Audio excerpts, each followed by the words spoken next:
មុនកិច្ចប្រជុំកម្រិតលេខាធិការដ្ឋាន GBC ដែលក្រុងនឹងធ្វើឡើងនៅថ្ងៃនេះតែម្ដងបងប្អូនម៉ោង 4 រសៀលថ្ងៃទី 24 ខែធ្នូឆ្នាំ 2025 នៅខេត្តចន្ទថាបុរីប្រទេសសៀមជាប់ខេត្តប៉ៃលិនរបស់កម្ពុជាសៀមបានធ្វើការបង្ហើរលក្ខខណ្ឌដូចខាងក្រោមកិច្ចប្រជុំនេះនឹងធ្វើឡើងចាប់ពីថ្ងៃទី 24 ដល់ថ្ងៃទី 27 ខែធ្នូឆ្នាំ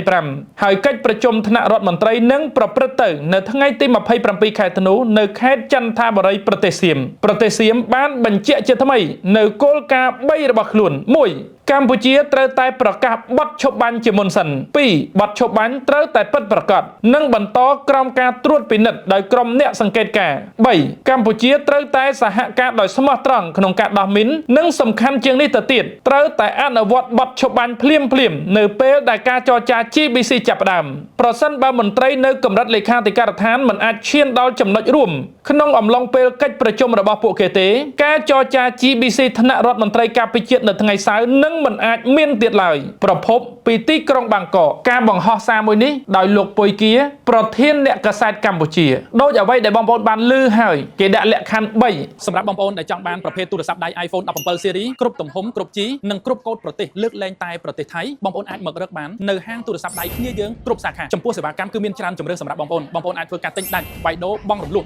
ឬក៏ជួសជុលនៅហាងទូរស័ព្ទដៃគ្នាយើងបានទី1ឲ្យកម្ពុជាគឺជាអ្នកប្រកាសបទឈប់បាញ់ជាមុនទី2បទឈប់បាញ់ត្រូវតែពិតប្រាកដនិងបន្តតាមដានដោយអ្នកសង្កេតការណ៍ហើយទី3កម្ពុជាត្រូវតែសហការយ៉ាងស្មោះត្រង់ក្នុងការដោះមីនតាមព្រំដែនខ្ញុំមិនមានអ្វីនិយាយច្រើននៅក្នុងនេះទេ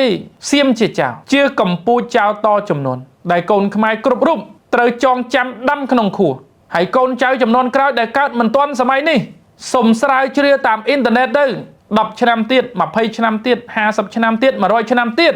សុំកុំភ្លេចឲ្យសោះកម្ពុជាចៅឆ្លៀនពៀនសៀមគឺជាកម្ពុជាចៅតចំនួនកម្ពុជាចៅមហាសែនដេរឆានកណ្ដេថៃអណ្ដរធាន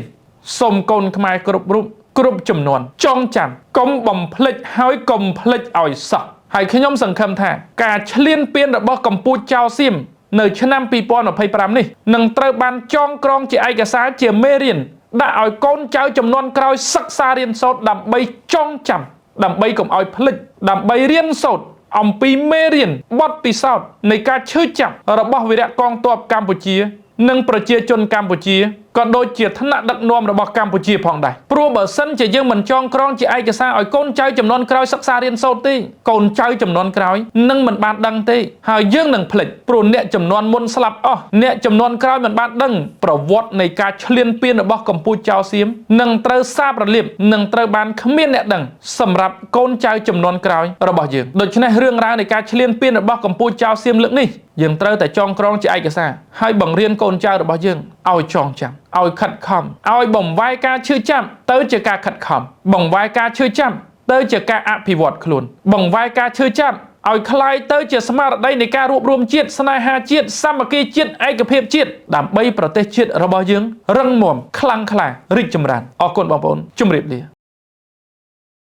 អញ្ចឹងខ្ញុំចង់ដឹងថាតើទូរស័ព្ទប្រភេទ17 series របស់យើងនេះដែលយើងលក់ចេញរាល់ថ្ងៃនេះយើងមានយកអីវ៉ាន់ថៃមកអត់យើងដាច់ខាតគឺយើងអត់លក់ប្រភេទអីវ៉ាន់ដែលមកពីថៃទេពេលដែលយើងមើលវីដេអូប្រជាជនកំពុងតែភៀសខ្លួនមើលវីដេអូតែហ៊ានមើលវីដេអូអីហើយគឺយើងប្រាជ្ញាថាចំណេញច្រើនដែរក៏យើងអត់លក់ដែរសម្រាប់បងប្អូនដែលចង់បាន iPhone 17 series មាន iPhone 17 iPhone 17 Pro Pro Max iPhone 17 Air បងប្អូនអាចអញ្ជើញមកហាងទូរស័ព្ទដៃគ្នាយើងបានហើយបើសិនជាបងប្អូនចង់បានប្រភេទធានាមួយឆ្នាំបងប្អូនអាចអញ្ជើញមកគ្នាយើង VIP បានសម្រាប់សេវាកម្មបងប្អូនអ្នកគ្នាអាចមកធ្វើការទិញទូរស័ព្ទនៅគ្នាយើងដោយទិញដាច់ក៏បានវាយដូរក៏បានបង់រំលោះក៏បានហើយបងប្អូនក៏អាចមកជួសជុលទូរស័ព្ទដៃគ្រប់ប្រភេទនៅហាងទូរស័ព្ទដៃគ្នាយើងបានផងដែរគ្នាយើងមាន4សាខាផ្សេងគ្នាដែលសាខាទី1គឺគ្នាយើង KY Store នៅជាប់ជាមួយនឹងគុលស្ពានអាកាស7មករាគ្នាយើងសាខាទី2គឺគ្នាយើង VIP ចុះពីស្ពានអាកាស7មករាមកចំនួន100ម៉ែត្រនៅខាងឆ្វេងដៃសាខាទី3 Store គ្នាយើងនៅកែងផ្សារកាប់គោចិត្តវិមានឯករាជ្យសាខាទី